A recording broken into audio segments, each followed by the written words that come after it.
Do you know what the number one block to recovery is? Wait for it. You think you're a dick.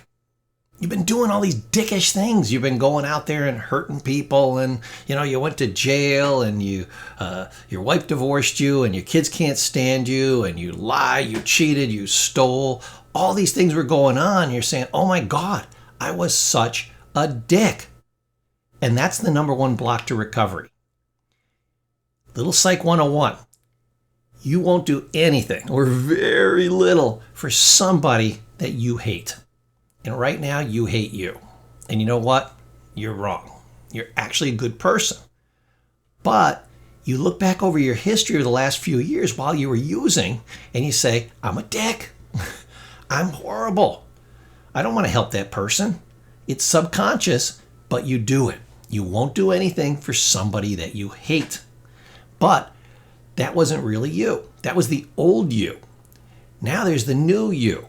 And the new you needs a little bit of a break. So what you have to do is you have to create a dividing line in your life. There was me before, instant dick, just add alcohol, total jerk, just add alcohol. It's like a Polish wind-up toy. Just wind them up with some alcohol or drugs and off they go, and you're a dick. That was before. Now you're in recovery. We don't drink anymore. Totally new inputs, totally new outputs, results. I no longer drink, so I'm no longer a dick. I'm no longer going to drink again, so I'm no longer ever going to be a dick again. I'll tell you, in life, and hear me clearly, be more concerned with your future than your past. Your past tells me who you were. It tells me absolutely nothing. Nothing about who you are from here forward. And where are you going to spend the rest of your life? In your past or in your future? You're going to spend the rest of your life in your future. Every last second of your remaining lifespan will be spent in your future, not your past. Past is over. If it was horrible, it's over. If it was great, good for you, but it's over. Be concerned about how the second half of your life is going to go. So have that dividing line in your life and say, this was the first half. Didn't do so great. I had addiction. Happens to 15% of people. Not really my fault, but it is my responsibility. I'll have to go back later and clean some of that stuff up because it did happen. But from here forward, I don't have to worry about those things. I don't have to worry about waking up in crazy situations. I don't have to worry about lawyers and court dates and probation and all this type of stuff because I'm never going to do that again. If there's a little bit of that left in my life, legal stuff and things like that, I'm going to clean it up. But for the last time, because I'm never going to use again. Person I was, gone. Person I'm becoming is fascinating and beautiful. That's the great part. That's the exciting part. You got to shift. You can't go forward in your life dragging the heavy weight of the past behind you. I remember I was in the CAGS program. It's halfway between the master's and the doctorates.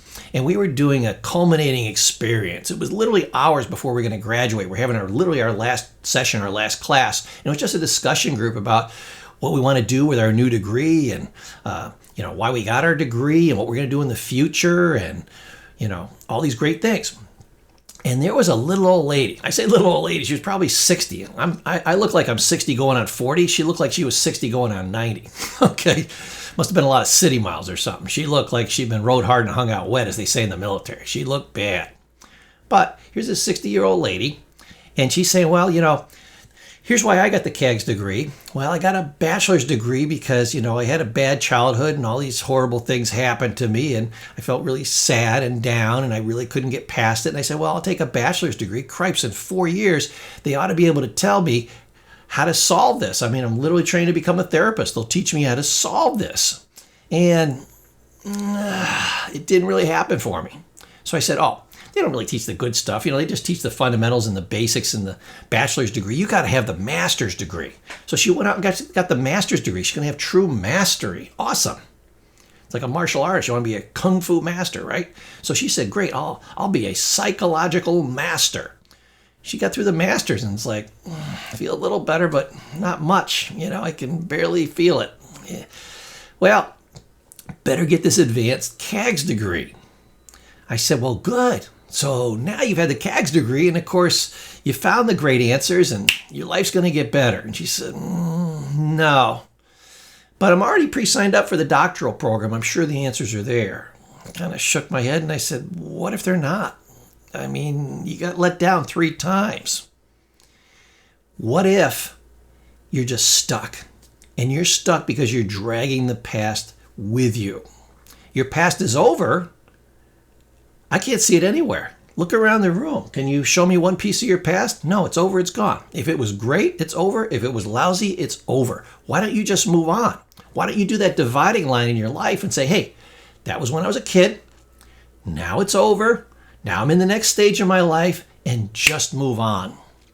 And she said, oh, you can't do that. You can't just move on. You know, when these things happen to you, they're real and they're painful and they follow you and blah, blah, blah, blah. She had an excuse list. She went right down through her excuse list. And I said, oh, no, sweetie, you don't understand. I'm not asking you if you can do that and to explain why you can't. I'm telling you, I've already done it, and I'm asking you to join me. I've helped thousands of people to do it. Would you like to join us? Leave your past behind and then focus on the best part of your life, which is from here forward. She's like, no, you can't do that. I don't know where this lady ended up, but I wasn't going to try to de-perplex the plexed. It wasn't my place to do therapy with her. So I invited her, but she said no, and that's the end of it. Now, I hope she learned this lesson later and decided to leave her past. But she will never get better. I don't care what strategy, tools, techniques, psychological BS she uses. She will never, ever, ever get better. She can only get incrementally better using any kind of psychological technique until she lets her past go. So I'm going to ask you to let your past go. And you say, but Paul, you don't know what a huge dick I was. I was the biggest dick in all of dickishness, all of dick history. Dick history? I don't know. I was the worst. I had one guy, he was crying in my office, Mr. Paul, you know, I did this and I did this and I did this, and then my kids were crying and my wife left me in jail sentences and I hurt these people and did all these horrible things. He said, and I'm not telling you the 1% of it. You can see how bad it is. And I told the guy, I said, wow. You are absolutely right. You are acting like a complete and total dick. And he looked at me shocked. He thought I was going to disagree with him or something. I said, no, you are acting like a complete dick. But hear my words very carefully. I'm going to tell you a few things. 1, you're an awesome guy. I've known you for like 4 weeks now, okay? You're about a third of the way through treatment. I think you're fantastic. I love the guy that you are today. That guy is awesome. He's good. He's kind. He's loving. He's smart. He's intelligent. He wants to do good things with his life. Damn, you're like BPOE, one of the best people on earth. Love that guy. This other guy who was a dick, you told me about him, but I never met the guy. Let me tell you something else. I never want to meet that guy. I hope you never drink or drug again because I never want to see that guy. And you don't, and your family doesn't, and society doesn't. Nobody wants to see that guy. Whew. Good news. He's never coming back. Unless you decide to drink or drug. Then you're going to choose to be a dick. Second thing. I said you were acting like a complete dick. Now hear the key word. You were acting like a dick. Because your real self is the guy I've known for the last 4 weeks. Good, kind, loving, smart, ambitious, kind, intelligent. That's who you really are.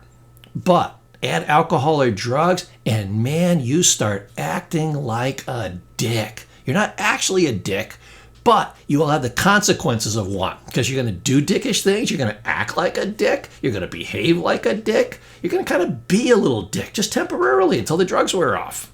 But that's long enough to do a boatload of dickish things. But you are acting like a dick. It was just an act. You can choose how you act now. Because you don't have the drugs and alcohol.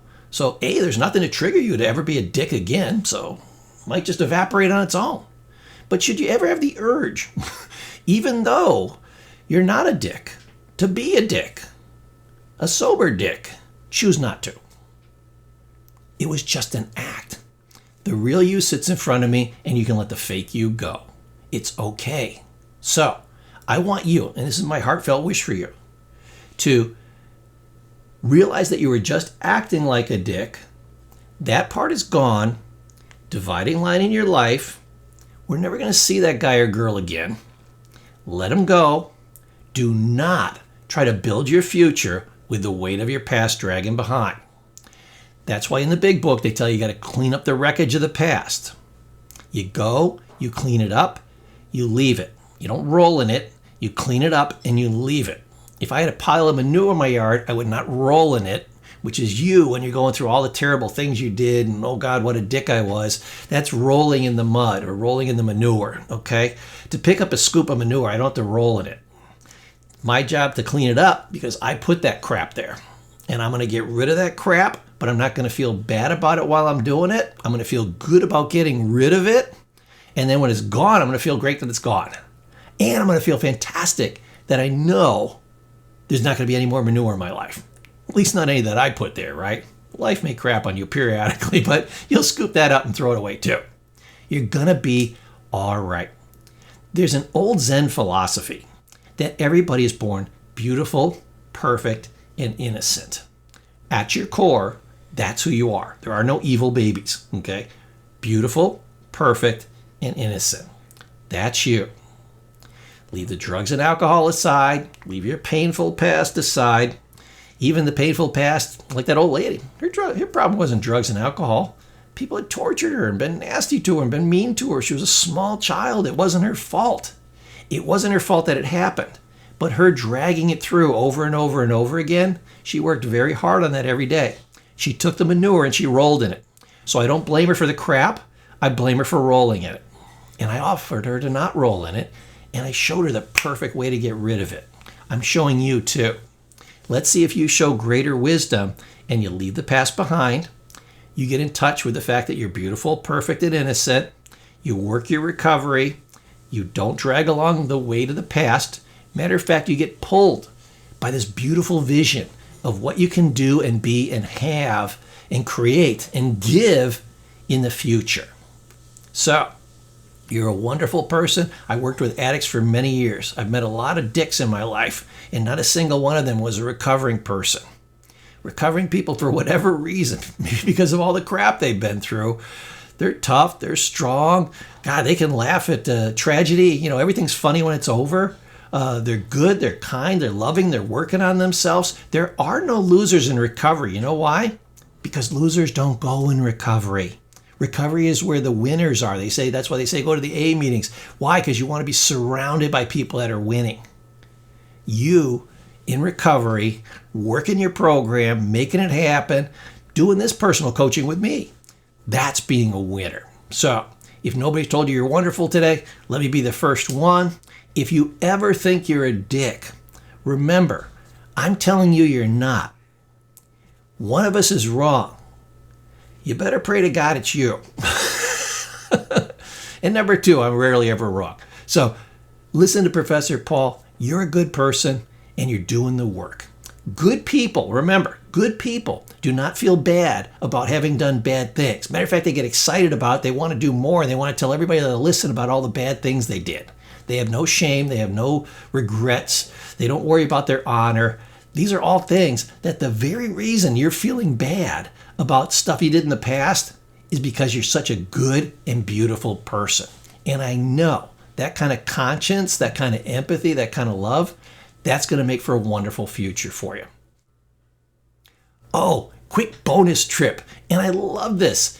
I went to see Ant-Man and Wasp, Quantumania. There was one great line.